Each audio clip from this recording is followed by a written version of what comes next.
Hello students, today we'll see the investment accounting AS 13, accounting standard 13, TY BCom financial accounting topic.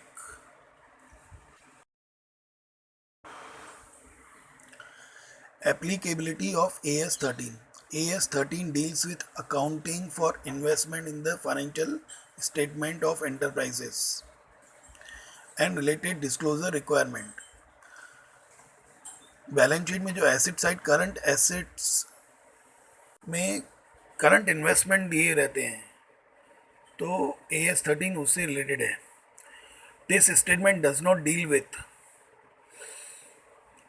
first the basis for recognition of interest, dividend, and rental earned on investment which are covered by AS 9.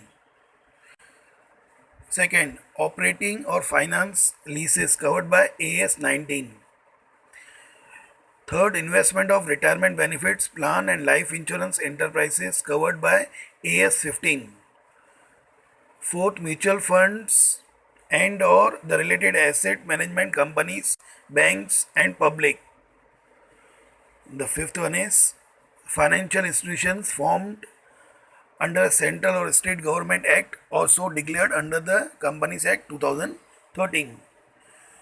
तो ये सब अगर T Y B com वालों को इतना याद नहीं रहेगा तो भी चलेगा. उनको क्या करना है, उनको इतना समझ में आना चाहिए कि they have to do the problems relating to investment accounting. Current जो इन्वेस्टमेंट होते हैं उससे रिलेटेड उनको प्रॉब्लम सॉल्व करने हैं. तो ये हो सकता है आपको ऑब्जेक्टिव में आ जाए या थ्योरी में आ जाए. The statement does not deal with. ये इन्वेस्टमेंट अकाउंटिंग चैप्टर करने से पहले कुछ टर्म्स है, उसका मीनिंग हम लोग को आना चाहिए. We should know the meaning of the important terms. First is investments. Investments are the assets held by an enterprise for earning income by way of dividend, interest, and rentals for capital acquisition or for other benefits to the investing enterprise. Assets held as stock in trade are not investments. तो investment क्या होता है, जो भी जैसे shares purchase किए हैं या डिबेंचर्स परचेज किए, बॉन्ड्स परचेज किए, तो शेयर्स के ऊपर डिविडेंड मिलता है हम लोग को, या बॉन्ड्स के ऊपर डिबेंचर्स के ऊपर हमको इंटरेस्ट मिलता है, तो हम लोग का क्या है, इन्वेस्टमेंट है. या हम लोगों ने क्या बिल्डिंग परचेज किया जिसके ऊपर हम लोग को रेंट मिल रहा है, या शॉप्स है उसके ऊपर हम लोग को रेंट मिल रहा है, तो दैट इज़ आवर इन्वेस्टमेंट. अगर कोई भी एसेट हेल्ड किया एज ए स्टॉक, अगर आपने आपका अगर कोई if you are doing the आपका इन्वेस्टिंग कंपनी है या फर्म है और आपने उसमें शेयर्स या डिबेंचर्स हाँ एज ए स्टॉक करके लिए, तो वो कभी भी इन्वेस्टमेंट नहीं होता है. Second, current investment. Current investment is an investment that is by it's nature realizable and is intended to be held for not more than 1 year from the date on which such investment is made. Normally current investment का मतलब क्या होता है, short term investment जो आप maximum 1 year के लिए करते हैं, 1 साल के लिए करते हैं, उसको हम लोग क्या बोलते हैं, करंट इन्वेस्टमेंट. तो आपका जो इन्वेस्टमेंट अकाउंटिंग AS 13 है, ज़्यादा करके वो से ही रिलेटेड है आप लोग का. The carrying amount for current investment is lower of the cost and fair value. जब भी हम लोग करंट इन्वेस्टमेंट वैल्यू करते हैं तो हम लोग वैल्यू कैसे करेंगे, लोअर ऑफ द कॉस्ट, और fair value means market value which ever is lower. Third, long term investment is an investment other than current investment. अगर करंट इन्वेस्टमेंट नहीं है तो उसको हम लोग क्या बोलते हैं, लॉन्ग टर्म इन्वेस्टमेंट. अगर आपने इन्वेस्टमेंट 1 साल से ज़्यादा के लिए किया है तो उसको हम लोग क्या बोलते हैं, long term investment. Fourth term is fair value. Fair value is the amount for which an asset could be exchanged between a knowledgeable, willing buyer and knowledgeable, willing seller in an arm's length transaction. यहाँ पे मतलब क्या होता है, अगर कोई भी asset है वो बायर और सेलर सेल कर सकता है, ठीक है, और वो एक दूसरे से रिलेटेड नहीं है, they can take their decisions regarding the price. उसको हम लोग क्या बोलेंगे, इन आर्म्स लेंथ ट्रांजेक्शन, मतलब कोई उनको फोर्स नहीं करेगा when they decide the price, that is called what, fair value. Under appropriate circumstances market value और net realisable value provides an evidence of fair value. जो भी मार्केट वैल्यू होता है या नेट रियलाइजेबल वैल्यू होता है वही हम लोग का क्या होता है, that is a fair value. Fifth is market value. Market value is the amount obtainable from the sale of an investment in an open market, net of the expenses to be incurred on disposal or before disposal। तो market value क्या होता है, जब भी हम लोग क्या करते हैं, इन्वेस्टमेंट सेल करते हैं और उससे जो भी रिलेटेड एक्सपेंस होते हैं हम लोग माइनस करते हैं, तो that is our market value. Sixth है कॉस्ट ऑफ इन्वेस्टमेंट। जो कॉस्ट ऑफ इन्वेस्टमेंट यहाँ पे हम लोग कैलकुलेट करेंगे हम लोग, तो उसमें क्या होगा, ब्रोकर्स जो भी चार्जेस रहेगा, फीस रहेगा, और यहाँ जो भी ड्यूटीज रहती है, तो वो सब यहाँ पे क्या होगा, वो इंक्लूड होने वाला है। Then you can find out the cost of investment. Seventh is bonus shares. What is bonus shares? Bonus shares are the shares which are given to existing share holders free of cost. जब भी company अपने existing share holders को free में shares देती है उसको हम लोग क्या बोलते हैं, bonus shares. 8. Right shares. Right shares are given to existing shareholders as a right or preference at lower price। जब भी कंपनी क्या करेगी, शेयर्स इशू करेगी, तो जो एग्जिस्टिंग शेयर होल्डर्स है उनको पहले राइट देती है, प्रेफरेंस देती है, और वो शेयर्स नॉर्मली लो प्राइस पे रहते हैं then the market value, that is called right shares. Ninth है cum interest price. It means including interest price. Cum का क्या मतलब होता है, इंक्लूडिंग। तो जब भी आपको परचेज प्राइस दिया होगा तो परचेज प्राइस कम परचेज प्राइस रहेगा, या सेल प्राइस रहेगा तो कम सेल प्राइस रहेगा, तो उसके अंदर इंटरेस्ट क्या रहेगा, इंक्लूडिंग रहेगा। और जब भी क्या रहेगा, कम इंटरेस्ट रहेगा, तो we have to deduct the interest and you to show separately in the interest column. 10th ex interest price. Ex का मतलब क्या होता है, एक्सक्लूडिंग इंटरेस्ट प्राइस, मतलब उसके अंदर इंटरेस्ट नहीं है, वो प्राइस में इंटरेस्ट नहीं है। अगर आपका जो परचेज प्राइस रहेगा उसमें लिखा रहेगा एक्स परचेज प्राइस, तो इंटरेस्ट इंक्लूडिंग नहीं है। या एक्स सेल प्राइस, तो उसके अंदर भी क्या है, इंटरेस्ट इंक्लूडिंग नहीं है। तो नहीं है तो हम लोग कुछ भी करने की ज़रूरत नहीं है, the amount will go to the cost column directly and we have to calculate interest separately.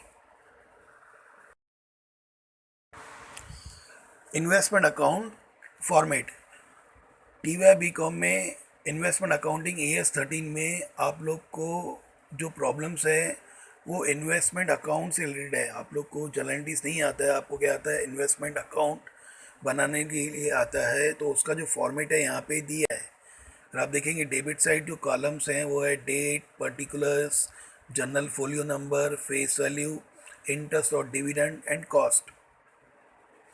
Credit side same columns repeat होंगे, date, particulars, journal folio number, face value, interest और डिविडेंड एंड कॉस्ट। अभी आपका जो investment होता है या तो किस में होता है, अगर शेयर्स में होगा तो आप लोग को क्या मिलेगा, डिविडेंड मिलेगा। इनकम क्या हो जाएगा, डिविडेंड। अगर आपने इन्वेस्टमेंट किया है डिबेंचर्स और बॉन्ड्स में तो आपका इनकम क्या हो जाएगा, इंटरेस्ट। तो अकॉर्डिंगली आपको वो जो आप लोग का कॉलम है चेंज करना है वैसे ही आप लोग को। तो अगर आप डेबिट साइड लिखेंगे तो सबसे पहले हम लोग को दिया है, जो दिया है to balance brought down, opening balance दिया है। तो बहुत बार ओपनिंग बैलेंस होता है और बहुत बार ओपनिंग बैलेंस नहीं होता है। आपको मालूम है इन्वेस्टमेंट एसिड है, तो वो एसिड कहाँ पे आता, एसिड मतलब क्या है, आप लोग का डेबिट बैलेंस है। तो इसलिए ओपनिंग बैलेंस यहाँ पे कहाँ पे आएगा, डेबिट साइड आएगा। फेस वैल्यू कॉलम में फेस वैल्यू दिखाएंगे, रुपीस में दिखाएंगे। इंटरेस्ट रहेगा अक्रूड इंटरेस्ट, तो वो हमको दिखाने का है। कॉस्ट रहेगा वो हमको कॉस्ट कॉलम में दिखाना है हम लोग को। उसका जो भी हमने परचेज किया है, जब भी आप परचेज करोगे तो आपको ये याद रखना है, it right on the debit side. क्योंकि आप लोग की एंट्री क्या होती है, whenever you are purchasing investment, तो सिंपल एंट्री होती है investment account debit to bank account. तो ये इन्वेस्टमेंट अकाउंट ही है। तो इन्वेस्टमेंट अकाउंट में डेबिट साइड हम लोग दिखाएंगे टू बैंक अकाउंट। तो बैंक अकाउंट हमको दिखाना है whenever you to do the purchase, चाहे शेयर्स का हो या डिबेंचर्स का हो। फेस वैल्यू कॉलम में फेस वैल्यू आएगा, अक्रूड इंटरेस्ट रहेगा तो it will go in the interest column, and cost में यू टू शो कॉस्ट। उसके बाद अगर आप देखेंगे इन्वेस्टमेंट आपने शेयर्स में की है तो आप लोग को बोनस शेयर्स मिलते हैं, तो बोनस शेयर्स भी आप लोग कहाँ दिखाएंगे, debit side you to show. तो डेबिट साइड दिखाएंगे आप लोग सिर्फ फेस वैल्यू कॉलम में ही आपको दिखाना है, इंटरेस्ट और डिविडेंड कॉलम में नहीं दिखाना है, कॉस्ट कॉलम में भी नहीं दिखाना है। कॉस्ट कॉलम में इसलिए नहीं दिखाना है क्योंकि ये क्या है, फ्री ऑफ कॉस्ट है। उसके बाद आपने बहुत बार अगर इन्वेस्टमेंट शेयर्स में किया है तो company gives you right shares, meaning I had already told you, तो भी वो आपका right share just like purchase ही है। तो आप लोग वैसे दिखाएंगे debit side to bank account, तो अमाउंट कहाँ पे आएगा, फेस वैल्यू में आएगा, और कहाँ पे आएगा, कॉस्ट कॉलम में आएगा। ओके, एंड देन ये गिवन अगर हम लोग जब भी सेल करते हैं तो क्या होता है, हमारा अगर प्रॉफिट होता है तो प्रॉफिट कहाँ पे आएगा, इन्वेस्टमेंट अकाउंट में डेबिट साइड आएगा। तो मैंने आपको, आप देखोगे तो मैंने ग्रीन कलर से शो किया है to profit loss account, profit है, तो प्रॉफिट खाली कहाँ पे आता है आप लोगों का, कॉस्ट कॉलम में इट विल गो। उसके बाद जो लास्ट में दिया है टू प्रॉफिट लॉस अकाउंट, वो बैलेंसिंग फिगर है, that I will tell you afterwards. हम लोग पहले क्रेडिट साइड लिख लेंगे, क्रेडिट साइड क्या क्या दिया है। तो क्रेडिट साइड सबसे पहले आप लोग को दिया है बाय बैंक अकाउंट। अगर आपने शेयर्स में इन्वेस्टमेंट किया है तो आपको क्या मिलेगा, डिविडेंड मिलेगा, तो हम लोग वहाँ पे दिखाएंगे, डिविडेंड कॉलम में दिखाएंगे सिर्फ। अगर आपने डिबेंचर्स और बॉन्ड में इन्वेस्टमेंट किया है तो आपको क्या मिलेगा, इंटरेस्ट मिलेगा, तो भी इंटरेस्ट आप लोग कहाँ दिखाओगे, इंटरेस्ट कॉलम में दिखाओगे। तो आप क्या दिखाओगे, बाय बैंक अकाउंट, क्योंकि नॉर्मली आपकी एंट्री क्या होती है, इंटरेस्ट रिसीव हुआ है या डिविडेंड रिसीव हुआ है, तो एंट्री क्या होती है, bank account debit to interest received account और डिविडेंड रिसीव्ड अकाउंट। तो यहाँ पे हम लोग का क्या है, इन्वेस्टमेंट अकाउंट है, साथ में क्या है, इंटरेस्ट और डिविडेंड अकाउंट भी है, लिखा नहीं है हमने ऊपर, मगर वो क्या है, वो अकाउंट भी है। तो यहाँ पे दो अकाउंट एक साथ है, एक तो क्या है आप लोग का इन्वेस्टमेंट अकाउंट, उसके साथ में इंटरेस्ट अकाउंट भी है। उसके बाद जो नेक्स्ट दिया है आप लोग को, credit side by bank account, और ब्रैकेट में लिखा है सेल। तो जब भी आप सेल करोगे तो कहाँ दिखाना है हम लोग को, क्रेडिट साइड दिखाना है। तो आप लोग क्रेडिट साइड दिखाओगे, फेस वैल्यू दिखाओगे, अक्रूड इंटरेस्ट रहेगा तो दिखाएंगे हम लोग, and you to show cost. उसका जब भी हम लोग सेल करते हैं, मैंने आपको पहले ही बताया, या तो प्रॉफिट होता है या तो लॉस होता है। प्रॉफिट होगा तो हमने डेबिट साइड दिखाएंगे, अगर लॉस हुआ तो हम लोग कहाँ दिखाएंगे, क्रेडिट साइड दिखाएंगे। देखो मैंने रेड कलर से वहाँ पे शो किया है, by profit loss account, loss है, और वो भी सिर्फ कॉस्ट कॉलम में ही जाएगा। कैसे प्रॉफिट कैलकुलेट करते हैं, लॉस कैसे कैलकुलेट करते हैं, हम लोग नेक्स्ट वीडियो में देखेंगे, आज हम लोग नहीं देखेंगे। इसके बाद ये हम लोग को जो बैलेंस दिया है, तो भी क्लोज कैसे करना है। बहुत सारे जो स्टूडेंट्स हैं वो कंफ्यूज होते हैं कि इन्वेस्टमेंट अकाउंट क्लोज कैसे करना है। मैंने इसलिए वहाँ पे, अगर आप स्टार्टिंग में देखोगे, फेस वैल्यू को दिया है 1, इंटरेस्ट को दिया है 2 और कॉस्ट को दिया है 3। तो ये इसलिए दिया है कि आप ना वैसे ही क्लोज करोगे, तो फेस वैल्यू फर्स्ट है तो उसका डेबिट साइड ही हमेशा हायर रहेगा, और वही आपको पहले क्या करना है, वो कॉलम आपको क्लोज करना है। तो डेबिट साइड आप लोग उसका टोटल करेंगे और उसका बैलेंस आएगा, क्रेडिट साइड लिखा है मैंने, बाय बैलेंस कैरिड डाउन, और सर्कल बनाया है, balancing figure that will come. Second आप क्लोज करोगे इंटरेस्ट और डिविडेंड कॉलम, तो यहाँ पे क्रेडिट साइड इज हायर, आपका हमेशा क्रेडिट साइड ज़्यादा रहेगा।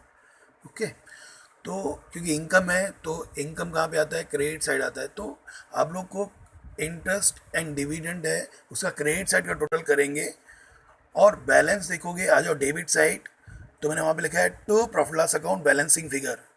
तो वो जो भी इंटरेस्ट होगा, डिविडेंड होगा, कहाँ जाएगा, प्रॉफिट लॉस अकाउंट में जाएगा, और इंटरेस्ट और डिविडेंड कॉलम में सर्कल बना के बैलेंसिंग फिगर विल कम। उसके बाद जो थर्ड हमको क्लोज करना है, वो करना है कॉस्ट। तो उसका हम लोग क्या करेंगे, उसका भी debit side will be higher, तो वहाँ पे हम लोग टोटल करेंगे, and the balance will come on the credit side. देखो मैंने लिखा है by balance carry down, balancing figure वहाँ पे आएगा। कभी कभी क्या होता है, जब हम लोग वैल्यू करते हैं, आपको मैंने बताया ये क्या है, हमारे करंट इन्वेस्टमेंट है, करंट इन्वेस्टमेंट है, तो जब भी वैल्यू होते हैं, cost of market price which ever is lower, तो उसका इफेक्ट कहाँ पे आएगा, वो भी हमको यहाँ पे देना पड़ेगा। ठीक है, तो वो भी हम लोग क्या करेंगे, जो लॉस होगा तो हम लोग कहाँ दिखाएंगे, वो क्रेडिट साइड दिखाएंगे। तो वो भी हम लोग नेक्स्ट वीडियो में और कवर करेंगे, तो ज़्यादा समझ में आएगा। अगर ये फॉर्मेट आपको समझ आ गया, टी वी बी कम वालों को समझ में आ गया, या बार बार आप रिपीट करोगे वीडियो, तो आपको क्या होगा समझ में आते जाएगा। Thank you for listening the investment accounting AS13 video.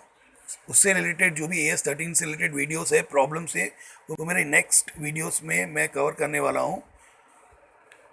आप मेरा चैनल सब्सक्राइब कीजिए और लाइक कीजिए वीडियो को, तो ऐसे और बहुत सारे वीडियोस मैं क्या करूँगा, हम लोग अपलोड करते रहेंगे, हाँ, यूट्यूब चैनल पे। Thank you.